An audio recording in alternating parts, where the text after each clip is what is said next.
Sometimes people found her floating upon the waves. Her samadhi is a fantastic place. And there is one particular devotee, his face has become exactly like hers.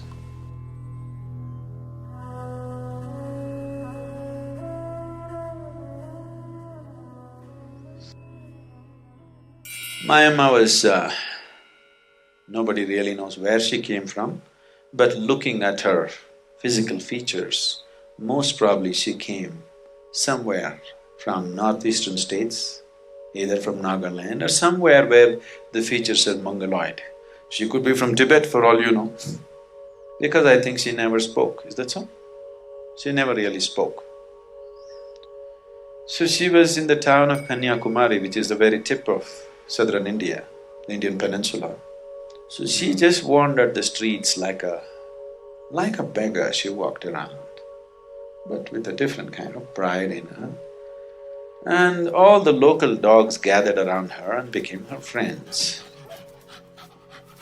So she had built a whole dog family because she fed them. Whenever she got any food, she naturally fed them, even if she didn't eat. So she went to such extremes. In South Indian hotels, some of the dishes, you never buy them, I'm telling you. Some of the dishes are displayed in a glass case in front of a restaurant, like idli, not idli usually, vada, some sweet and laddus. These are usually done on a holy day like a full moon day. They are today special. So she would go to that extent that she would grab this food and throw it to the dogs.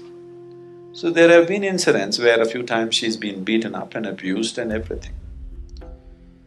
So she was getting the social harsh treatment because she's seen just as an irresponsible thief, not as a saintly person, because nobody could see anything saintly about her. Because a saint means he must be dressed in such a way, there must be 3 lines on his forehead and he must say the right things and and he must be lifeless. But she is punky. But sometimes people found her floating upon the waves. She was just floating upon the waves.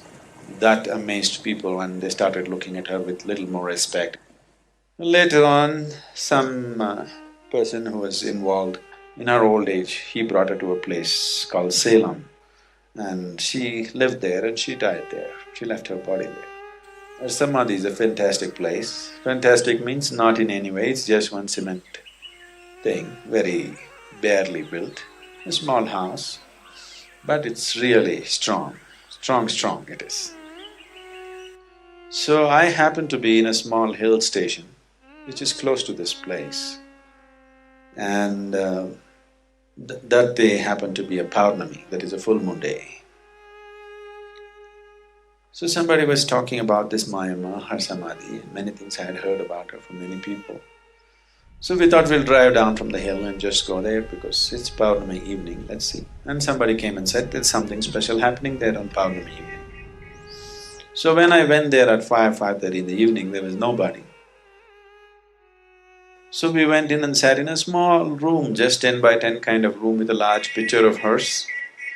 She looks totally weather-beaten, like most of the Tibetan women, just about the same kind of face.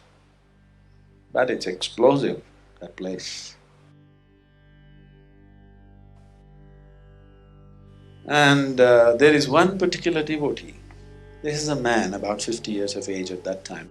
His face has become exactly like hers. This man is a Tamil man. He can't have Tibetan or Nepali or Nagaland features. He's a Tamil man. His face is almost like hers. Just the same his face has become. This is what devotion can do.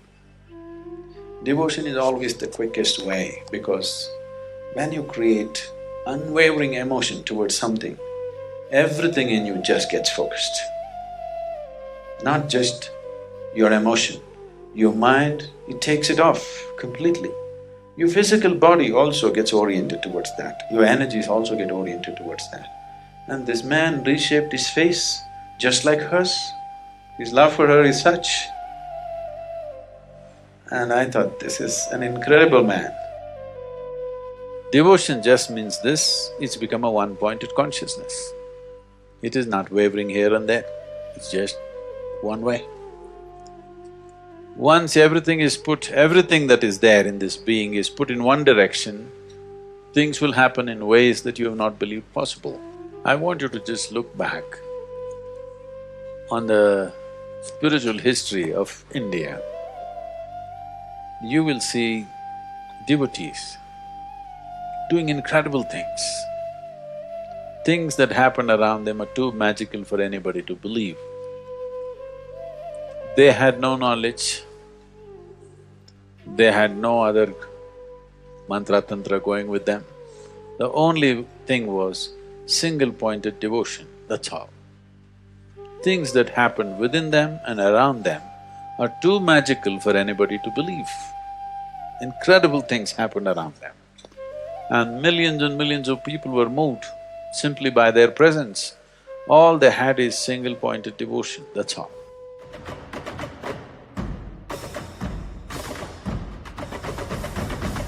Whenever I went, I go with some fruit, he gives me a can of wild honey from the place. He said, I want to die as a yogi, not as a rogi. When about 55 people were there to witness this, he just sat there and he left.